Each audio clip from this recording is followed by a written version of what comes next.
प्यारे सज्जनों, संसार में रहते हुए प्रत्येक व्यक्ति की यही इच्छा होती है कि मुझे सुख शांति की प्राप्ति हो और मैं सदैव आनंद में रहूं।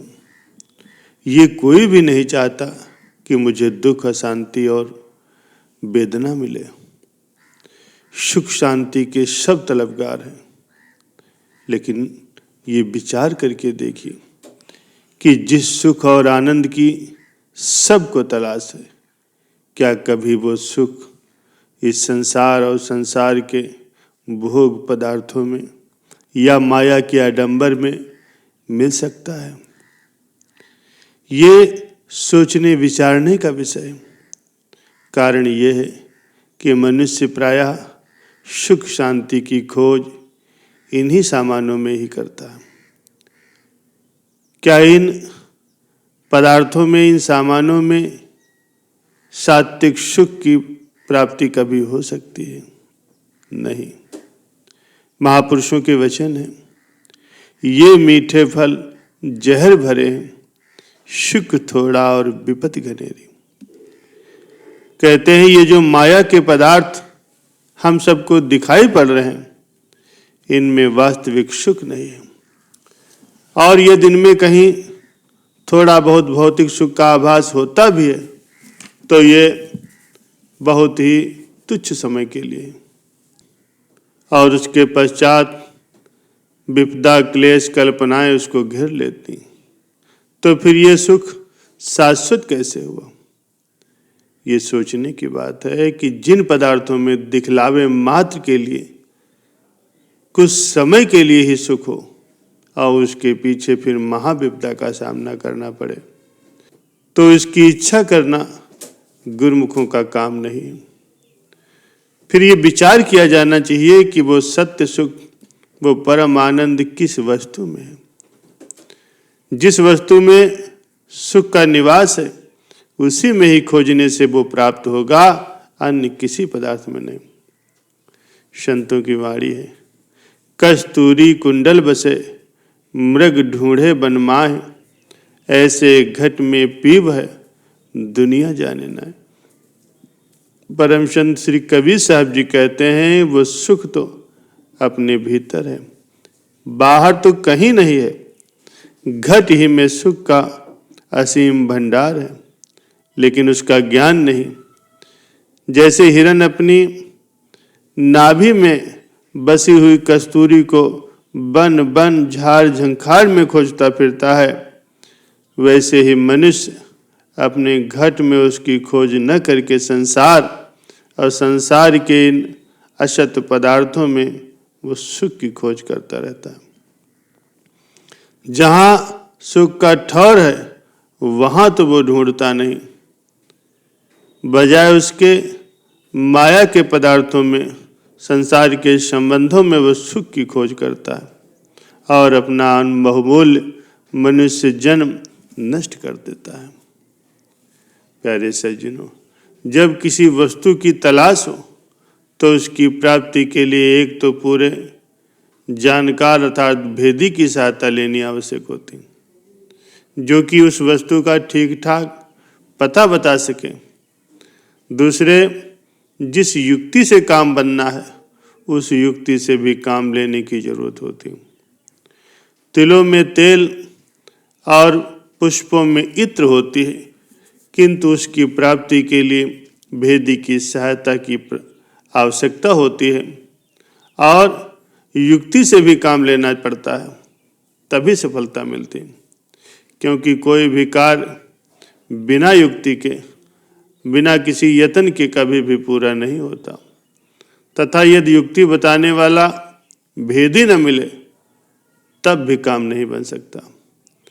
अतः जब दोनों साधन उपलब्ध होते हैं, तभी कार्य की सिद्धि होती है। परम संत श्री कबीर साहब जी कहते हैं कि वस्तु कहीं ढूंढे कहीं, कहीं विधि आवे हाथ, कहे कबीर तब पाइए, जब भेदी लीजे साथ। भेदी लीना साथ कर, दीन्ही वस्तु लखाए, कोटि जन्म का पंथ था, पल में पहुंचा जाए। प्यारे सज्जनों, वस्तु तो किसी और स्थान पर है, लेकिन ढूंढने वाला उसे ढूंढता कहीं और है। तो भला वो कैसे मिल सकती है?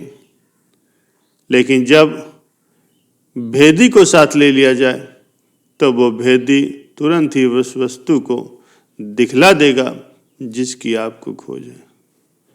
तब करोड़ों जन्मों की दूरी क्षण भर में पार हो जाएगी। जो मनुष्य ये सोचते हैं कि संसार और संसार के पदार्थों में उनको सुख की प्राप्ति हो जाएगी, तो उनका ये मात्र भ्रम ही है। भ्रम और धोखे में मनुष्य का अमूल्य समय नष्ट हो रहा है। जब सुख इन पदार्थों में है ही नहीं, तो भला ढूंढे से वो कैसे मिल सकेगा? भला इन नाशवान, इन असत पदार्थों में कभी कोई सुख को पा सका है या पा सकेगा? प्यारे सज्जनों, नहीं। ये तो मात्र एक धोखा है। संसार की ये सभी नाते रिश्ते, सभी पदार्थ अस्थायी और क्षणिक हैं, लेकिन जीव तो अस्थायी क्षणिक सुख का आकांक्षी नहीं है। उसे तो शाश्वत सुख की कामना है, जो कि इन पदार्थों में उसे कभी भी नहीं मिल सकता। गुरबाणी में कहा गया है कि ये प्यारे मन, तू सदा ही सच्चाई की संभाल कर और सत्य वस्तु से अपने मन को लगा। ये जो कुटुंब परिवार है, ये माया के पदार्थ तू देख रहा है, ये साथ जाने वाले नहीं। जो चीज तेरा साथ नहीं दे सकती, उसके साथ चित्त को क्यों बांध कर रखा है? ऐसा काम तो कभी भूले से भी नहीं करना चाहिए, जिससे कि अंत में पछताना पड़े। ऐ जीव, सतगुरु का उपदेश सुन, जो सदा तेरे अंग संग रहने वाला है। यही सतगुरु का उपदेश ही सत्य वस्तु है, और तू इस सत्य वस्तु की सदा संभाल करता रहा। प्यारे सज्जनों, गुरुमुख और विचारवान होकर के भी ऐसा काम क्यों करें जिससे अंत में पश्चाताप करना पड़े? बुद्धिमान पुरुष तो सदा वही काम करते हैं जिसका परिणाम शुभ होता है। मनुष्य को सत्य वस्तु की सदैव संभाल करनी चाहिए। माया और माया के पदार्थ उसका साथ कभी नहीं देंगे। वे केवल इस शरीर तक ही साथ दे सकते हैं।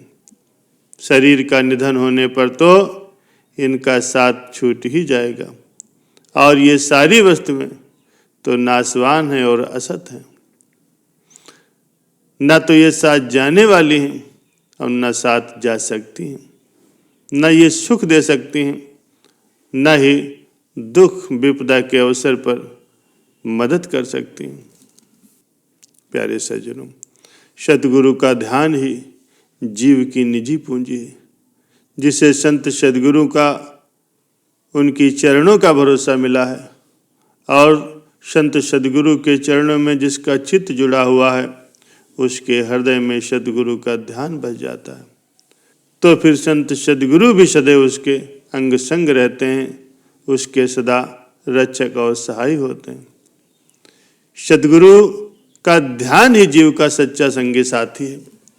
ये सदगुरु का ध्यान साथ में होगा तो कोई भी जीव का कुछ भी नहीं बिगाड़ सकेगा।